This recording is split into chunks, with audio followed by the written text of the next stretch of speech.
UKLO 1 year masters. No IELTS required up to 5 years visa. High visa success rate. Hi అండి. Hi big boss ఎలా అనిపించింది మీకు? చాలా బాగుంది. కొంచెం రొమాంటిక్ గా ఉంది.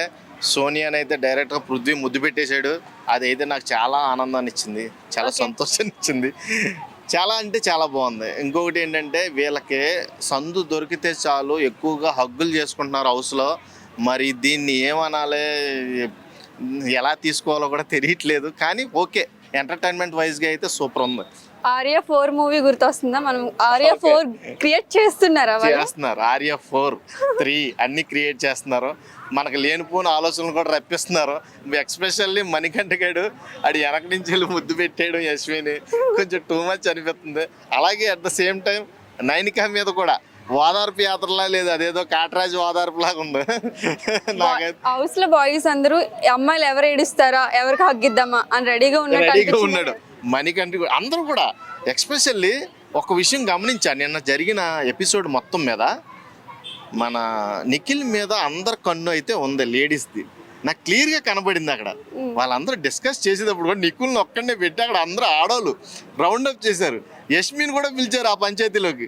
ఏమే యశ్మిన్ నువ్వేమన్నా ఫ్లడ్ చేశాడా నిన్ను అంటే, లేదే ఎప్పుడు లేదు.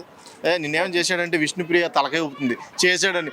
ఊరుకోసామి చాలా మంది చూస్తున్నారో ఏం మాట్లాడుతున్నాం అంటే నిఖిల్. తర్వాత అంటే విష్ణుప్రియకి యాక్చువల్గా చాలా మంది మీద ఉంది, పృథ్వీ మీద ఉంది, నిఖిల్ మీద కూడా ఉంది. పృథ్వీ ఏమో యాక్సెప్ట్ చేయట్లేదు. పృథ్వీ పాపం ఫస్ట్ నుంచి కూడా నేను నెగిటివ్ షేడ్లోనే చూశాను, కానీ పృథ్వీని తన క్యారెక్టర్ అంతా తను ఏం మారడం ఇంకా నాకు అర్థమైంది.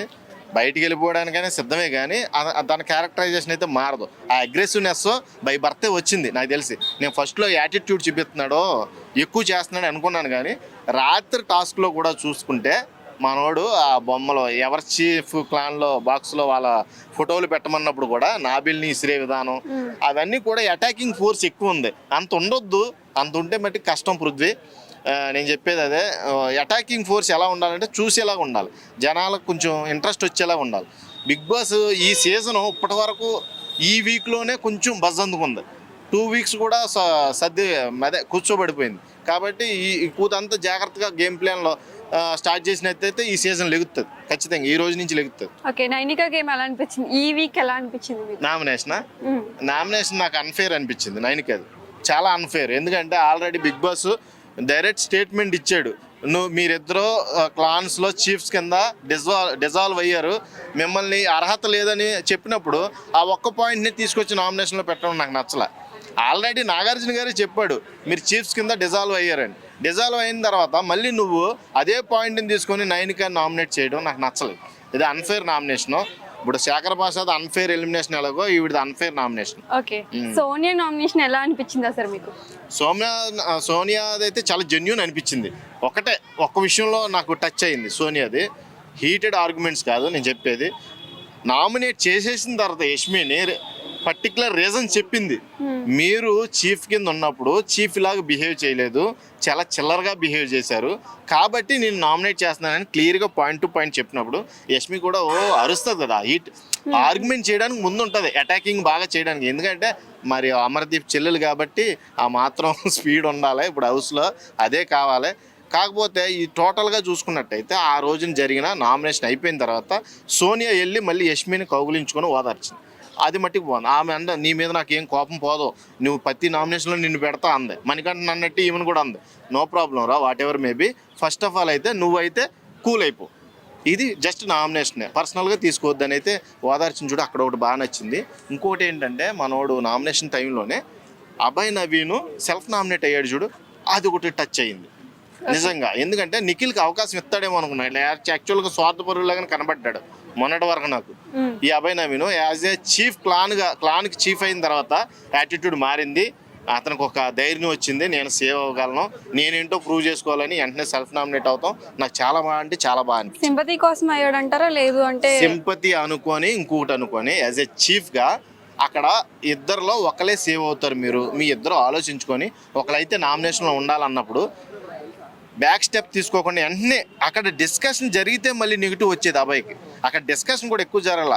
అదేదో చేసేది ఇద్దరు చేయొచ్చు కదా అని పక్కెళ్ళి, అరే మూడు సార్లు నేను చూసి చీఫ్గా ఉంటున్నా కాబట్టి ఈసారి నేను కూడా ఏదో ప్రూవ్ చేసుకోవాలి కదా, నాకెంత ఉందో బజ్ తెలుసుకోవాలి కదా బయట అని అనడం నాకు బాగా అంటే బాగా అనిపించింది. ప్రేరణ విష్ణుప్రియని నామినేషన్ చేసింది. ఆ నామినేషన్ ప్రేరణ విష్ణుప్రియ నామినేషన్ రచ్చ మామూలుగా లేదుగా. అసలు తిట్టుకున్నారు కూడా. యూజ్లెస్ అంటే బ్రెయిన్లెస్ ఫెలో అంటే యూజ్లెస్ ఫెలో ఉంది. ఏముంది అక్కడ అలా. అందుకే ఆ దోశ కూడా ఇసిరేసింది అనమాట. ఈరోజు ప్రోమోలో చూసుకుంటే విష్ణు వెళ్ళినప్పుడు ప్లేట్ పెట్టినప్పుడు ఆ దోశని చాలా వ్యంగ్యంగా వేసింది. ఈమె హట్ అయిపోయింది. హౌస్ మేట్స్ అందరిని పిలిపించి ఒక మీటింగ్ పెట్టి ఏడ్చేస్తుంది. మరి ఈరోజు ఏం జరుగుతుందో చూడాలి. ప్రోమోలో అయితే అదే చూపించాడు బిగ్ బాస్.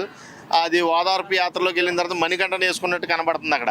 మణికంఠ కూడా వెళ్ళి మధ్యలో నువ్వు అలా మాట్లాడుతావు, అలా రూడ్గా బిహేవ్ చేయడం నాకు నచ్చలేదు ప్రేరణ అంటే, పోరా ఏం చేసుకుంటే చేసుకో, ఏం పీక్కు అంటుంది. అమ్మ ఏం పీకాలో ఏందో నాకు ఏం అర్థం కావట్లేదు.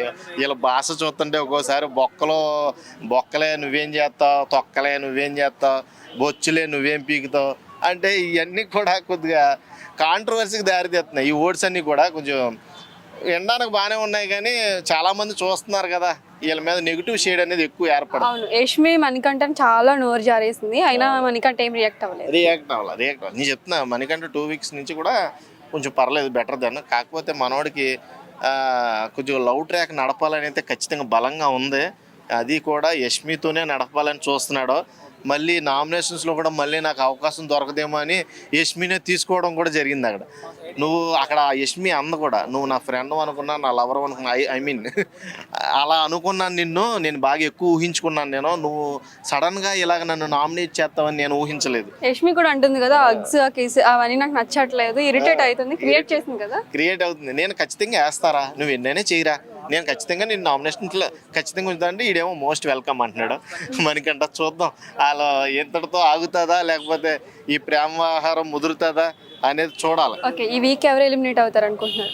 ఈ వీక్లో ఖచ్చితంగా ఆదిత్యం అనుకున్నాను కానీ దేవుడి దయ ఆయనకి అన్నీ కలిసి వచ్చినాయి. ఈ వీక్లో అయితే నామినేషన్లో లేడు. నాకున్నదల్లా ఇప్పటికల్లా నైనికకి ఆ బజ్ ఉందో లేదో తెలీదు. పృథ్వీ, నైనిక, మన అభయ్కి వీళ్ళకి అంత బజ్ ఉందా లేదా అనేది ఓటింగ్లో నాకు తెలియదు. ఖచ్చితంగా వీళ్ళ ముగ్గురులో ఒకరు అయితే ఖచ్చితంగా నామినేట్ అవుతుంది. Okay, thank you.